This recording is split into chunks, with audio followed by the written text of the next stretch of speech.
بسم اللہ الرحمن الرحیم۔ دیکھیں، میرے محترم نے ابھی درس کے دوران سورۃ الانعام کی آیت پڑھی تھی،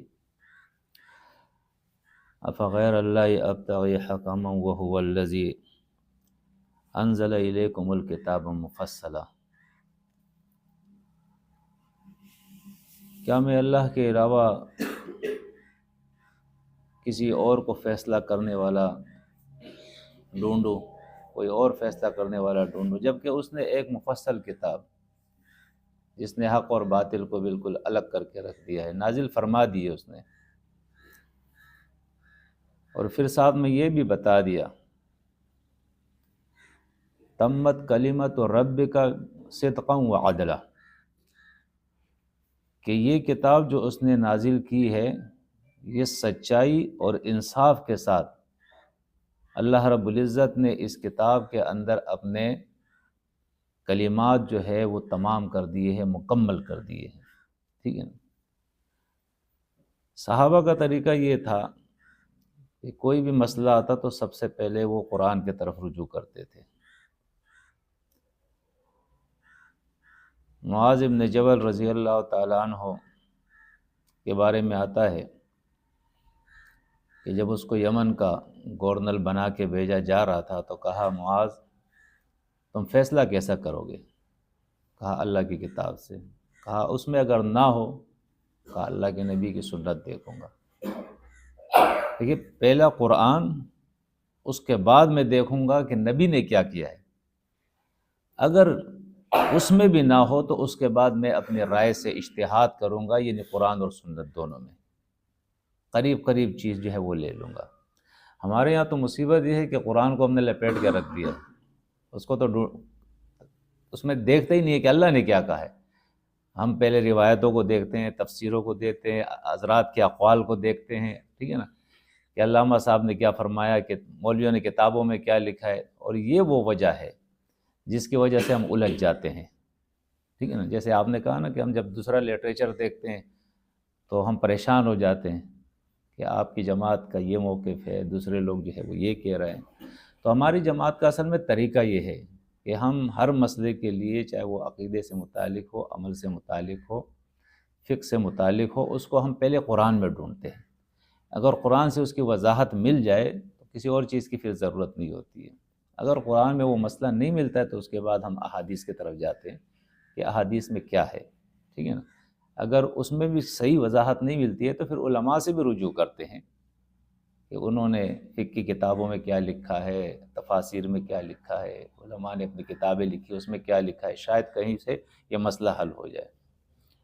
اب عیسیٰ علیہ السلام کا مسئلہ ہے وہ تو بالکل واضح ہے۔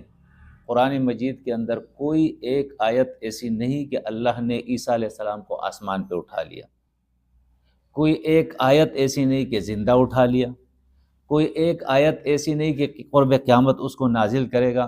تو سوال پیدا ہوتا ہے کہ یہ عقیدہ کہاں سے آیا؟ قرآن میں تو ایک آیت نہیں ہے۔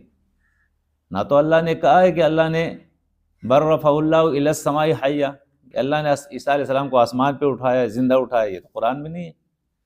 نہ ہی اللہ نے فرمایا کہ قیامت کے قریب وہ آئے گا۔ تو یہ عقیدہ کہاں سے آیا؟ یہ اصل میں دو عقیدے ہیں۔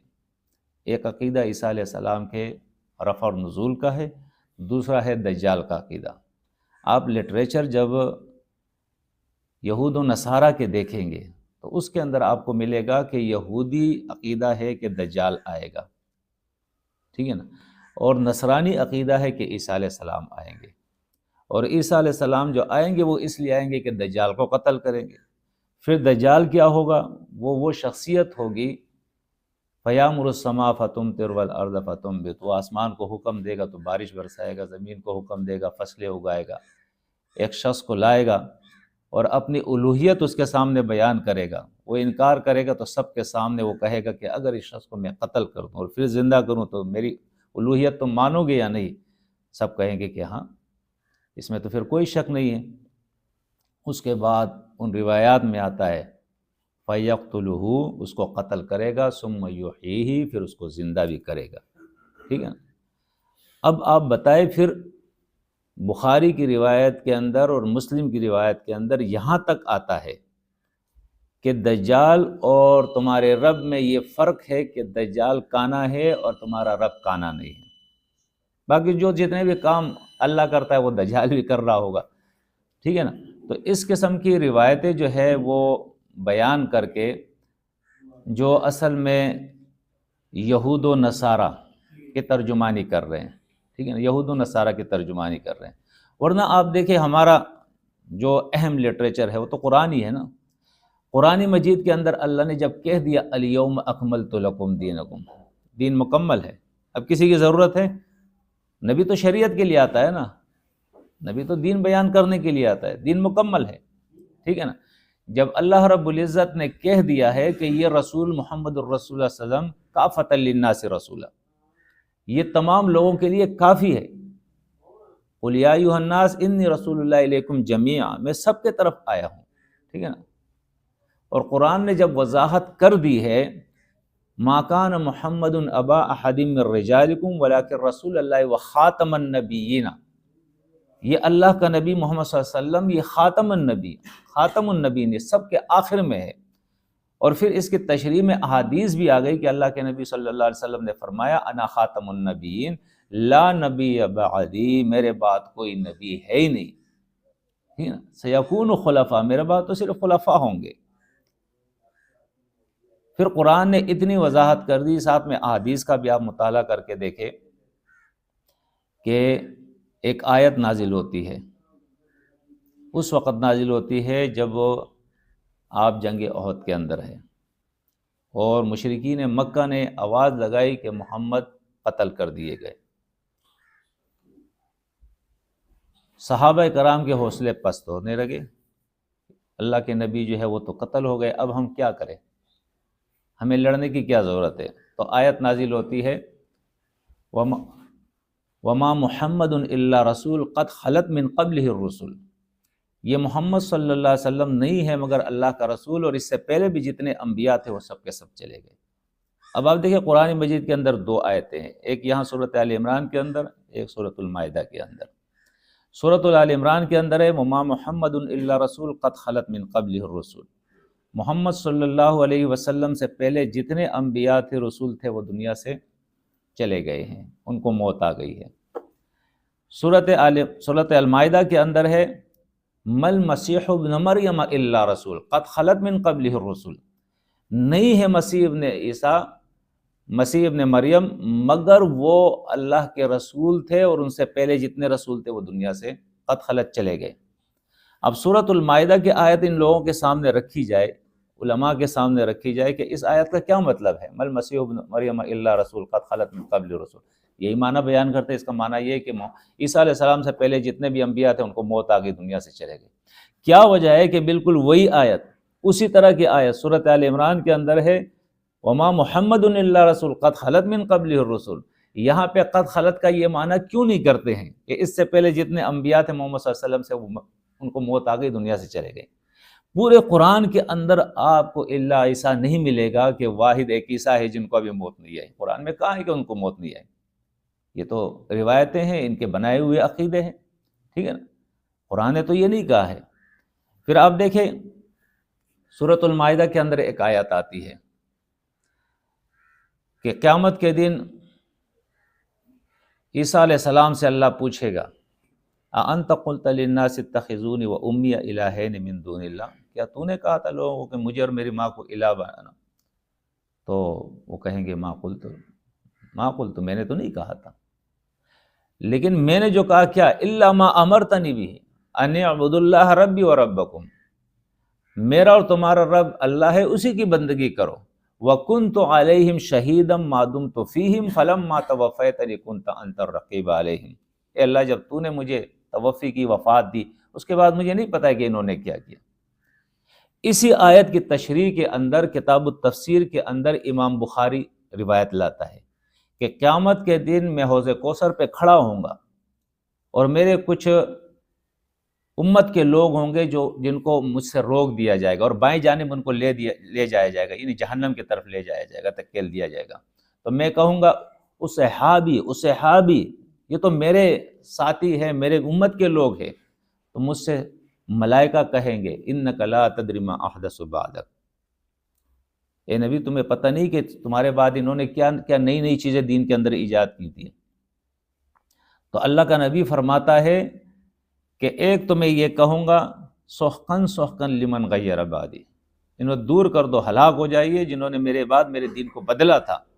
اور دوسرا حدیث میں یہ آتا ہے کہ اللہ کا نبی کہے گا فَأَقُولُ مَا قَالَ الْعَبْدُ الصَّالِحُ، میں وہی بات کہوں گا جو عبد صالح یعنی عیسیٰ علیہ السلام نے کہی تھی۔ وہ کیا بات ہے؟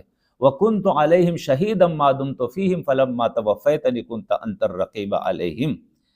اس آیت کے تفسیر میں امام بخاری اس روایت کو لا کر ثابت کرتا ہے کہ توفیتنی کا معنی موت کا ہے، کہ جب مجھے موت آ گئی اللہ مجھے پتہ نہیں کہ پھر انہوں نے کیا کیا ہے۔ تو کیا ہوا جائے کہ قرآن کی آیتیں ساتھ میں صحیح احادیث بھی موجود ہے، اس کی تفسیر کر رہے، وہ تو ہم نے چھوڑ دیے۔ وہ اسرائیلیات جو اسرائیلیات ہے اصل میں، دجال آئے گا، یہ کرے گا، وہ کرے گا، پھر دجال کو قتل کرنے کے عیسیٰ علیہ السلام آئیں گے، اور عیسیٰ علیہ السلام جو ہے وہ پھر دنیا میں جو ہے 40 دن یا 40 مہینے یا 40 سال کی جو ہے وہ حکومت بھی کریں گے، ٹھیک ہے نا۔ یہ ساری اسرائیلیات ہے، ٹھیک ہے نا۔ ان اسرائیلیات کو ہم نے لے کر قرآن اور صحیح احادیث کو چھوڑ دیا۔ تو میرے بھائی قرآن کے اندر کوئی ایک آیت ایسی نہیں ہے جو عیسیٰ علیہ السلام کے آنے کے اوپر ہو۔ جی جی اچھا، سب سے پہلے آپ نے کہا کہ حضرت عیسیٰ علیہ السلام کی واپسی کا کوئی ذکر نہیں ہے۔ جی، سورہ زخرف کی آیت نمبر 61 میں اللہ تعالیٰ فرماتے ہیں کہ مسیح ابن مریم جو ہیں وہ یقیناً حضرت عیسیٰ ابن مریم قیامت کی نشانیوں میں سے ایک نشانی ہے۔ جی، دوسرے نمبر پہ سورہ نساء کی آیت نمبر 159 سے اللہ تعالیٰ فرماتے ہیں کہ نہ تو انہوں نے حضرت عیسیٰ علیہ السلام کو صلیب پہ چڑھایا اور نہ ہی انہیں قتل کیا، بلکہ اللہ تعالیٰ نے انہیں اٹھا لیا۔ صحیح۔ مزید آیت نمبر 160 میں اللہ تعالیٰ فرماتے ہیں ہم سب کو معلوم ہے کہ حضرت عیسیٰ علیہ السلام جو ہے ان کے کل 12 حواری تھے، اور کتاب جن پہ نازل ہوئی اہل کتاب ان میں سے صرف 12 لوگ جو ہیں وہ ایمان لے کے آئے تھے۔ جبکہ آیت نمبر 160 میں اللہ تعالیٰ فرماتے ہیں کہ اہل کتاب میں ایسا کوئی نہیں ہے جو حضرت عیسیٰ علیہ السلام کی موت سے پہلے ان پر ایمان نہ لے آئے، ٹھیک ہے۔ اس کے علاوہ جب اس کی تفسیر کی تھی تو تفسیر مینار کے اندر علامہ رشید رضا صاحب نے اس کو کہا تھا کہ حضرت عیسیٰ علیہ السلام جو ہے وہ اس دنیا سے جا چکے ہیں، جن پہ ایک الزام ہے کہ کرامتہ شیعہ جو ہیں ان کی یہ نظریات رکھتے ہیں۔ اس کے علاوہ امت مسلمان میں سب سے پہلے اہل تشیع میں کرامتیوں نے یہ دیا تھا کہ حضرت عیسیٰ علیہ السلام دنیا میں نہیں آئیں گے، جبکہ جو اہل سنت ہیں ہم لوگ ان میں حضرت یہ معتزلہ جو تھے اس فرقے نے کہا تھا حضرت عیسیٰ علیہ السلام نہیں آئیں گے، جس کو رد کیا ہے اس طرح سے کہ سب سے پہلے جو تفسیر لکھی تھی، تفسیر میں مجاہد بن جبر ابن عباس کے شاگردوں میں سے ایک شاگرد تھے جنہوں نے تفسیر میں لکھا تھا کہ حضرت عیسیٰ علیہ السلام دنیا میں نہیں آئیں گے، جس کے بارے میں حضرت علم الرجال یہ کہتا ہے کہ یہ انہوں نے تفاسیر کے اندر حضرت ابن عباس سے بھی کئی باتیں نہیں سنی اور اپنی عقل کے مطابق جو ہے ان باتوں کا فیصلہ کیا ہے۔ دوسرا آپ نے امام بخاری کے بارے میں بات کی کہ امام بخاری نے یہ چیز لکھی ہے۔ امام بخاری فرماتے ہیں کہ میں نے یحییٰ بن کبیر سے سنا، انہوں نے عبداللہ بن یوسف، انہوں نے امام مالک، انہوں نے یحییٰ نے عروہ نے محمد بن مسلم، اور انہوں نے ابو ہریرہ سے سنا کہ اللہ کے نبی حضرت عیسیٰ علیہ السلام دنیا میں واپس آئیں گے اور 40 سال تک حکومت فرمائیں گے۔ اب اس کے اندر سب سے پہلے جنہوں نے مجاہد بن جبر نے کہا تھا کہ اللہ کے نبی حضرت عیسیٰ علیہ السلام دنیا میں قیامت کی نشانی ہے، وہ صرف قیامت کی نشانی اس طرح سے ہے کہ ان کے روپ میں کوئی آ سکتا ہے یا کوئی امت جو ہے وہ حضرت عیسیٰ علیہ السلام کا کردار ادا کرے گی۔ تو ایسی صورتحال میں اس کو امام احمد بن حنبل، امام اشعری، امام طبری اور امام ابن تیمیہ نے اس کو یکسر رد کیا اور یہ فرمایا تھا کہ حضرت عیسیٰ علیہ السلام کی موت سے پہلے چونکہ 12 حواری جو تھے وہ حضرت عیسیٰ علیہ السلام کو ایمان نہیں لائے تھے، تو یہاں پہ تو اللہ تعالیٰ کا قرآن پاک میں فرماتے ہیں کہ اہل کتاب تمام حضرت عیسیٰ علیہ السلام پہ اپنی موت سے پہلے ایمان لے آئیں گے۔ تو ایسی صورتحال میں کیا یہ ممکن ہے کہ حضرت عیسیٰ علیہ السلام اس دنیا سے جا چکے ہوں اور وہ قیامت کی نشانی بھی ہوں اور اہل کتاب میں سارے ان پہ ایمان بھی لے آئیں؟ دیکھیے قرآن مجید جو ہے نا اس کی تفسیر کوئی بھی کر سکتا ہے، لیکن قرآن کی تفسیر وہ ہے، اس پر اتفاق ہے تمام مفسرین کا، کہ سب سے بہتر تفسیر وہ ہے یفسر بعضہ بعضا، کہ قرآن خود اپنی تفسیر کرے، ٹھیک ہے نا۔ اب یہ جو آیت آپ نے سورۃ الزخرف آیت 61 پیش کی، وَإِنَّهُ لَعِلْمٌ لِلسَّاعَةِ فَلَا تَمْتَرُنَّ بِهَا، اس کا ترجمہ کیا کہ وہ قیامت کی نشانی ہے۔ اب لفظ کیا ہے؟ وَإِنَّهُ لَعِلْمٌ لِلسَّاعَةِ، وہ قیامت کے لیے علم ہے۔ علم نشانی نہیں ہوتے، ٹھیک ہے نا؟ نشانی عربی کے اندر اس کو علم کہتے ہیں، اس کو اثر کہتے ہیں، ٹھیک ہے نا؟ یہ علم ہے، علم پہچان کو کہتے ہیں۔ وَإِنَّهُ لَعِلْمٌ لِلسَّاعَةِ، یہ قیامت کے لیے پہچان ہے عیسیٰ علیہ السلام، ٹھیک ہے نا؟ اب پہچان کس طریقے سے؟ اب قرآن کی اس آیت میں یہ تو نہیں ہے کہ وہ قرب قیامت آئیں گے، یہ تو پھر انہوں نے ساتھ میں باندھ دیا ہے نا۔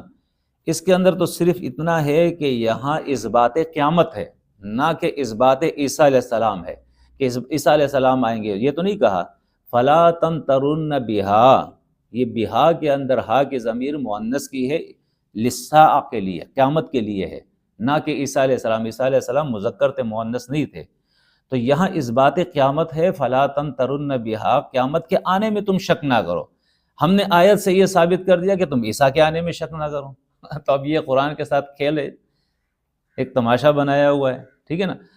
قیامت کی نشانیاں ہیں، اللہ نے اس کے لیے دلائل پیش کیے کہ جیسے عیسیٰ علیہ السلام بغیر باپ کے اللہ نے پیدا کیا، تم کیوں شک کرتے ہو کہ اللہ کیسے ہمیں پیدا کیا؟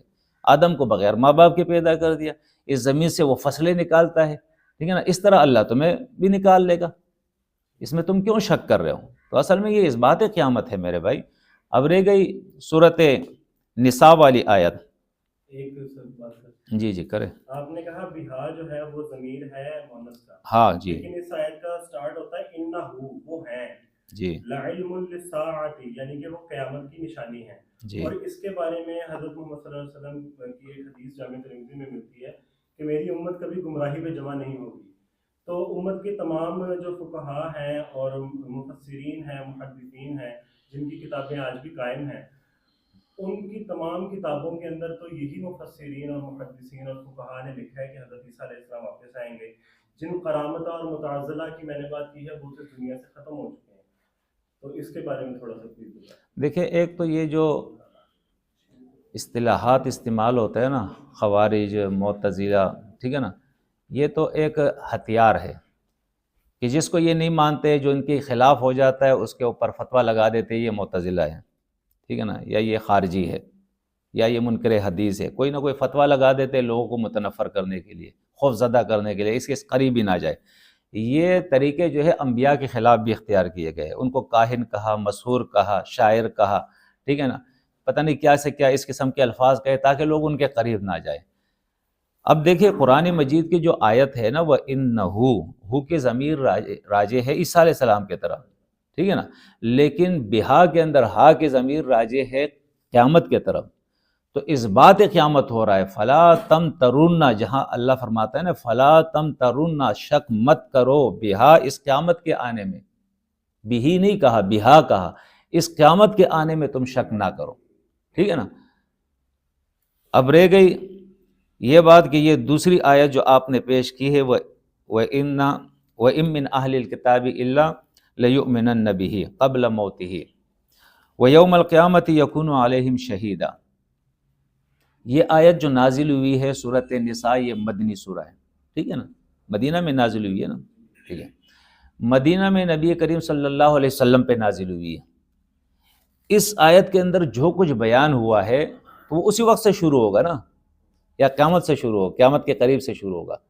یہ اس وقت کی آیت ہے، اس وقت نبی کریم صلی اللہ علیہ وسلم کے پاس اہل کتاب کا ایک وفد آیا تھا، ٹھیک ہے نا، اس کی تشریح میں آپ نے پڑھا ہوا نا شان نزول میں، ایک وفد آیا تھا، اور اس سورۃ نساء ہی کے اندر آپ دیکھیں گے جب یہ سورت یعنی سٹارٹ، اس کی رکوع سٹارٹ ہوتا ہے نا، تو یسألک اہل الکتاب، آپ سے مطالبہ کرتے ہیں اہل کتاب کہ آپ جو ہے کتاب لے آئے ان کے پاس، جس طرح موسیٰ علیہ السلام کے پاس کتاب آئی تھی۔ تو اللہ رب العزت کہتا ہے کہ ان اہل کتاب نے جو ہے اس سے پہلے موسیٰ علیہ السلام سے اس سے بھی بڑا مطالبہ کیا تھا کہ اللہ کو لے آؤ ہمارے سامنے، ہم خود دیکھ لیں۔ پھر اللہ نے ان کے کفر بیان کیے کہ انہوں نے تو یہ بھی کہا ہے کہ الیاذ باللہ عیسیٰ علیہ السلام جب پیدا ہوئے تو وہ ولد زنا تھے، ٹھیک ہے نا، بہتان لگائے بی بی مریم کے اوپر. یہ تو وہ کافر ہے جنہوں نے خود اپنی زبان سے یہ بھی کہا کہ ہم نے عیسیٰ کو قتل کر دیا ہے. ٹھیک ہے نا، یہ تو رسولوں کو قتل کرنے کے بھی دعوے کر رہے ہیں. اب آئے تمہارے پاس مطالبہ کرنے کے لیے کہ ہمارے پاس کتاب لاؤ، تو یہ کتاب کو مانتے ہیں؟ انہوں نے تو موسیٰ کی کتاب کو بھی نہیں مانا تھا. کس قسم کے یہ مطالبے کرتے؟ تو یہ ان اہل کتاب کے بارے میں جو نبی کریم صلی اللہ علیہ وسلم کے پاس آئے ہیں. اللہ فرماتا ہے وَإِن مِّنْ أَهْلِ الْكِتَابِ إِلَّا لَيُؤْمِنَنَّ بِهِ، نہیں ہے ان اہل کتاب میں سے کوئی بھی مگر ضرور ان باتوں کی تصدیق کرے گا، ایمان لے آئے گا قبل موت ہی، اپنے موت سے پہلے. جس طرح فرعون اپنے موت سے پہلے اس نے کہا تھا کہ میں ایمان لے آیا ہوں. ہر کافر مشرک جب ملائکہ موت کے دیکھ لیتا ہے، ملک الموت موت کو دیکھ لیتا ہے، عذابات کو دیکھ لیتا ہے، آخرت کے نظارے دیکھ لیتا ہے، تو وہ ایمان کے لیے کہتا ہے، لیکن وہ ایمان قابل قبول نہیں ہوتا ہے. ٹھیک ہے نا. تو یہ ان اہل کتاب کے بارے میں ہے. اگر اس کا ترجمہ یا اس کا مفہوم یا اس کی تفسیر ہم یہ کرتے ہیں کہ اس آیت سے مراد یہ ہے کہ قرب قیامت، تو میرے بھائی آیت تو اس وقت نازل ہوئی ہے اور اللہ کہتا ہے وَإِن مِّنْ أَهْلِ الْكِتَابِ، کوئی بھی اہل کتاب نہیں. تو سٹارٹ تو وہیں سے ہوگا نا میرے بھائی، وہاں سے سٹارٹ ہوگا نا کہ کوئی بھی اہل کتاب نہیں مگر یہ ضرور ایمان لائیں گے. تو اب آپ دیکھیں محمد صلی اللہ علیہ وسلم پر جب یہ آیت نازل ہوئی اس وقت سے لے کر اور قرب قیامت جب عیسیٰ علیہ السلام آئیں گے بقول ان کے، اس وقت تک کتنے اہل کتاب مر گئے یا نہیں؟ عیسیٰ تو آئے نہیں، ایمان تو وہ لائے نہیں. تو علیہ باللہ تو آیت ہی جھوٹی ہو جائے گی کہ قرآن دعویٰ کر رہا ہے کہ ہر اہل کتاب جو ہے، اگر ہم قبل موت ہی سے مراد یہ لے لیں گے کہ عیسیٰ کے موت سے پہلے، تو آیت جھوٹی ہو جائے گی علیہ باللہ. تو اس لیے یہ غلط تفسیر ہے اور ہم اس کے قائل نہیں ہیں. اب آخری بات میں کروں گا جی. سب سے پہلے آپ نے فرمایا کہ ان کو ہمارا جس کا دل کیا ہم نے خارجی اور وہ زندہ بنا دیا، جبکہ اس تفسیر میں ابو مسلم الاصفہانی المتوفہ 322، ابو العلی الجبائی المتوفہ 303، قاضی عبد الجبار المتوفہ 415، انہوں نے سب سے پہلے اپنی تفاسیر میں لکھا اور ان کے بارے میں پوری علم و رجال کے اندر یہ چیز معلوم ہے کہ یہ لوگ کرامتہ سے تعلق رکھتے تھے. اور دوسرا اس کے اندر یہ ہے کہ آپ نے جیسے فرمایا بالکل ٹھیک بتایا کہ اہل کتاب میں سے ہے یہ وہ جو وقت اللہ کے نبی کے پاس آیا تھا. لیکن اس سے پیچھے والی جب حدیث ہم لوگ پڑھتے ہیں، وہ آیت پڑھتے ہیں، تو اس کے اندر لکھا ہے کہ حالانکہ نہ انہوں نے نہ عیسیٰ علیہ السلام کو قتل کیا تھا، نہ یہ انہیں سولی دے پائے تھے، یعنی کہ وہ جو اہل کتاب ہیں وہ سولی نہیں دے پائے. اس کے اندر کیا اللہ تعالیٰ ایک اہل کتاب کے پورے جماعت کا ذکر کر رہے ہیں اور پھر اسی اہل کتاب کی جماعت کے بارے میں کہہ رہے ہیں کہ یہ ہے اہل کتاب جب قیامت، یعنی یہ اہل کتاب میں سے کوئی بھی باقی نہ رہے گا جب تک کہ اپنی موت سے پہلے حضرت عیسیٰ علیہ السلام کے پر ایمان نہ لے آئیں، اور قیامت کے دن وہ ان لوگوں کے گواہ ہوں گے. اور دوسرا کیا ایسی صورتحال میں آپ یہ، کیونکہ ان کے بعد سے جب کرامت اور وہ متعزلہ ختم ہو گئے، تو کیا یہ ممکن ہے کہ پوری امت کا اجماع کسی غلط بات پہ ہو گیا کیونکہ ان کی تفاسیر کو دوبارہ جو جان دی تھی اس معاملے نے وہ سر سید احمد خان نے 1800 کے اندر 1835 یا 49 کے اندر دی تھی، اور اس کے بعد امین احسن اصلاحی صاحب نے دی تھی. تو کیا اس پورے دورانیے کے اندر کیا امت ایک گمراہی کے اوپر جمع تھی کہ حضرت عیسیٰ علیہ السلام واپس آئیں گے؟ یہ تو آپ احادیث سے پوچھیں نا، یہ آپ احادیث سے پوچھے کہ احادیث کے بارے میں اس کے اندر کیا آتا ہے. آپ قرآن سے پوچھے کہ قرآن کے اندر کیا آتا ہے. یا ایھا الذین آمنوا ان کثیرا من الاحبار والرہبان لیاکلون اموال الناس بالباطل ویصدون عن سبیل اللہ. اے ایمان والو، مولوی اور پیروں کی تو اکثریت ہی ایسی ہے جو ناجائز طریقوں سے مال کھا کر صحیح دین سے تمہیں روک رہی ہے. قرآن تو ہمیں یہ بتا رہا ہے. اسی طرح احادیث کے اندر دیکھیں تو احادیث کے اندر آتا ہے کہ آخر زمانے میں میرے امت کے علماء جو ہے وہ سب سے زیادہ شریر ترین لوگ ہوں گے اس زمین کے اوپر. مسجد سے جو ہے شر اٹھے گا اور مسجد میں دوبارہ لوٹ کر آئے گا. ٹھیک ہے نا، سب سے زیادہ شریر لوگ ہوں گے. تو ہمارے دین کے اندر بھائی مولوی جو ہے یہ کوئی معیار حق تو نہیں ہے نا. ہمارے دین میں معیار حق قرآن ہے. قرآن کہتا ہے وَإِن تُطِعْ أَكْثَرَ مَن فِي الْأَرْضِ يُضِلُّوكَ عَن سَبِيلِ اللَّهِ. قرآن کی آیت ہوتے ہوئے، قرآن کا فرمان ہوتے ہوئے ہم مولویوں کو دیکھیں کہ اکثریت کہاں جا رہی ہے. بھائی تو اکثریت تو بڑھی ہوئی ہے. آپ کون سی اکثریت کے پیچھے جاؤ گے؟ شیعوں کے پیچھے جاؤ گے، ان کے پاس بھی بہت مولوی ہے. بریلیوں کے پیچھے جاؤ گے، ان کے پاس بھی بہت مولوی ہے. دیوبندیوں کے پیچھے جاؤ گے، ان کے پاس بھی بہت مولوی ہے. اہل حدیثوں کے پیچھے جاؤ گے، ان کے پاس بھی بہت مولوی ہے. کس مولوی کے پیچھے جاؤ گے؟ مولوی تو خود بٹے ہوئے. کون سی اجماع، کون سی اجتماع؟ کتابوں پہ جیسے کتاب انہی لوگوں نے لکھی، تفسیر انہی لوگوں نے لکھی. جیسے بخاری ہے. بھائی میں تو حیران اس بات پہ ہوں. ابو مسلم اصفہانی آپ کہتے ہیں، ایک ٹاپ کا عالم ہے، صاحب لغت ہے، عربی کا ماہر ہے وہ، ٹھیک ہے نا. اس نے حق بیان کیا، اس کو معتزلی کہہ دیا، زمخشری کو معتزلی کہہ دیا، محمد رضا مصری کو معتزلی کہہ دیا. ابن عباس، عبداللہ بن عمر، ابو ہریرہ کا اجماع تھا اس کے اوپر. یعنی اس علماء کو بھی نہیں بخشا ہے نا. جس عالم نے، مولویوں کی اکثریت قرآن کہتی ہے یہ پیٹو ہوتے ہیں، کھانے پینے والے ہوتے ہیں. یہ کھانے پینے والے جو ہے انہی کا راج ہے دنیا کے اندر. جس بیچارے نے حق بیان کر دیا وہ تو گیا، اس کو اتنا بدنام کر دیا، اتنا بدنام کر دیا، کہیں کا نہیں چھوڑا.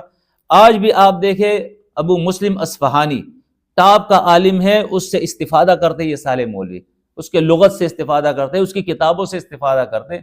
اس کو معتزلی بھی کہہ رہے ہیں. تو ان کا تو عقیدہ تھا کہ اگر مومن سے اگر کبیرہ گناہ ہو جائے تو وہ قابل معافی نہیں ہے. بھائی کبیرہ گناہ اس وقت قابل معافی نہیں ہے کہ اس کی حالت، اس حالت میں اس کو موت آ جائے. بات کو سمجھنا چاہیے. قرآن کہتا ہے، ایک جگہ نہیں دو جگہ کہتا ہے، ان تجتنبوا کبائر ما تنہون عنہ نکفر عنکم سیئاتکم وندخلکم مدخلا کبیرا. کبیرہ گناہ کے ساتھ اگر موت آ گیا تو قابل معافی نہیں ہے. اور یہ قرآن کہتا ہے، یہ وہ تو نہیں کہہ رہے ہیں.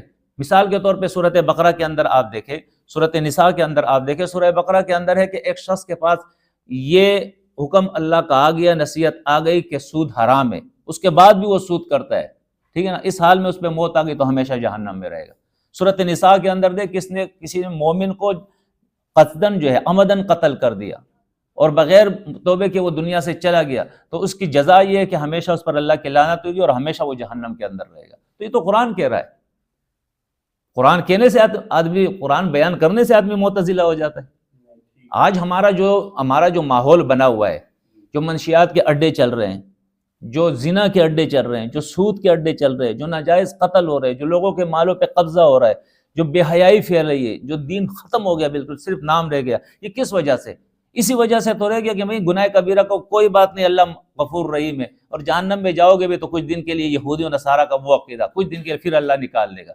اگر یہ مولوی، یہ علماء صحیح حق بیان کرتے کہ نہیں بھائی گناہ کبیرہ کے ساتھ دنیا سے جاؤ گے تو ہمیشہ ان المجرمین فی عذاب جہنم خالدون، ہمیشہ پھر تم جہنم کے اندر رہو گے، توبہ کر لو دنیا میں، تو یہ معاشرہ بن جاتا.